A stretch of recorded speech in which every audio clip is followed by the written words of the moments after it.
നമ്മുടെ പശ്ചിമേഷ്യൻ സംഘർഷത്തെ പരമാവധി വിനിയോഗിക്കാൻ ഒടുവിൽ ഭാരതം തീരുമാനിച്ചിരിക്കുന്നു. ഇനിയാണ് പ്രധാനമന്ത്രി നരേന്ദ്രമോദിയുടെ ആ മാരിടൈം മാജിക് രാജ്യം കാണാൻ പോകുന്നത്. ഭാരതത്തിൽ അതിന് തിരഞ്ഞെടുത്തിരിക്കുന്നത് മറ്റൊരിടത്തുമല്ല, നമ്മുടെ വിഴിഞ്ഞം തുറമുഖം തന്നെയാണ്. ലോകമെങ്ങും പേരെടുത്ത ആ വിഴിഞ്ഞം തുറമുഖം. വിഴിഞ്ഞത്തെ ഒരു ആഗോള സമുദ്ര വ്യാപാര മേഖലയിലെ തന്ത്രപ്രധാനമായ മാരിടൈം ഹബ്ബാക്കാനുള്ള കേന്ദ്രം നീക്കം ആരംഭിച്ചിരിക്കുന്നു എന്ന സുപ്രധാന വാർത്തയാണ് ഈ നിമിഷങ്ങളിൽ എത്തുന്നത്.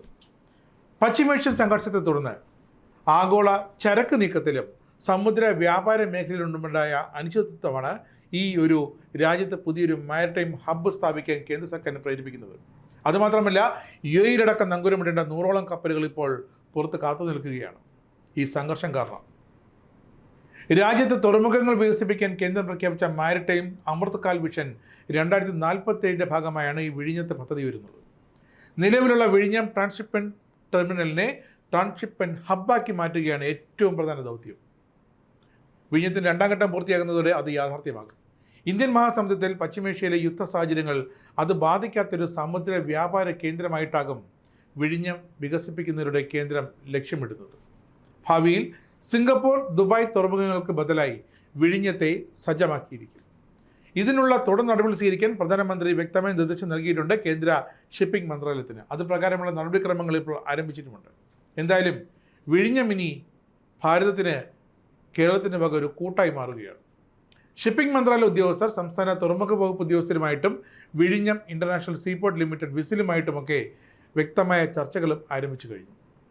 2ാം ഘട്ട വിഴിഞ്ഞം വികസനം പൂർത്തിയാകുമ്പോൾ ഇത്തരത്തിലുള്ള കേന്ദ്രം സമുദ്ര വ്യാപാര ഹബ്ബാക്കി മാറ്റാനുള്ള കേന്ദ്രം നിഷ്കർഷിക്കുന്ന ചില പദ്ധതികളും സംവിധാനങ്ങളുമൊക്കെ അവിടെ ഒരുക്കും.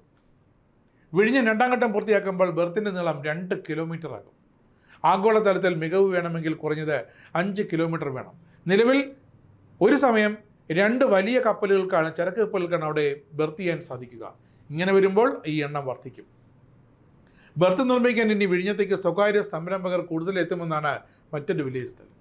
ആഗോള ചരക്ക് നീക്കത്തിൻ്റെ 40% ഇപ്പോൾ കടന്നു പോകുന്നത് വിഴിഞ്ഞത്തിന് സമീപത്തോടെയാണ്. 10 നോട്ടിക്കൽ മൈൽ അകലെയാണ്. ഇതുവഴിയാണ് അന്താരാഷ്ട്ര കപ്പൽ ചാൽ. ഇതുവഴി പോകുന്ന കപ്പലുകൾക്ക് ഇന്ധനം നിറയ്ക്കാവുന്ന ബങ്കറിംഗ് സംവിധാനവും ഉടൻ ആരംഭിക്കും. വമ്പൻ തുറമുഖങ്ങളുടെ മാതൃകയിൽ ഫ്രീ ട്രേഡ് ഉൾപ്പെടെ ഇവിടെ സാധ്യമാക്കും.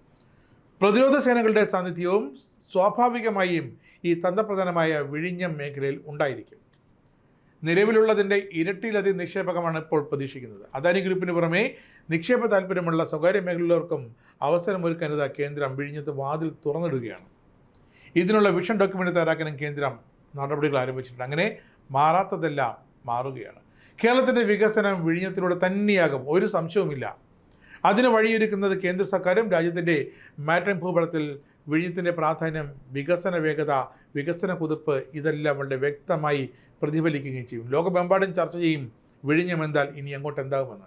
എന്തായാലും അമേരിക്കയ്ക്കും ഇറാനും ഇസ്രായേലിനും കേരളം നന്ദി പറയേണ്ടി വരും. കാരണം പശ്ചിമേഷ്യൻ സംഘർഷം കൊണ്ടുവന്നതിനും പശ്ചിമേഷ്യൻ സംഘർഷം കാരണം ഹോർമുസ് കടലിടുക്ക് അടച്ചിട്ടതിനുമൊക്കെ അവിടെ 2 ഭാഗത്തായി 1000ഓളം ചരക്ക് കപ്പലുകൾ കാത്തുകെട്ടി കിടക്കുമ്പോൾ ഇവിടെ ഇതാ നോട്ടിക്കൽ മൈൽ, വെറും 10 നോട്ടിക്കൽ മൈൽ അകലെ മാത്രം സമുദ്ര മേഖലയിൽ നിന്നും, അന്താരാഷ്ട്ര കപ്പൽച്ചാലിൽ നിന്നും ഇത്ര അടുത്ത് കിടക്കുന്ന വിഴിഞ്ഞം തുറമുഖത്തെ ഒരു അന്താരാഷ്ട്ര സമുദ്ര വ്യാപാര മാരിടൈം ഹബ്ബാക്കി മാറ്റാനാണ് കേന്ദ്ര സർക്കാരിൻ്റെ ഏറ്റവും നിർണായകമായ തീരുമാനം.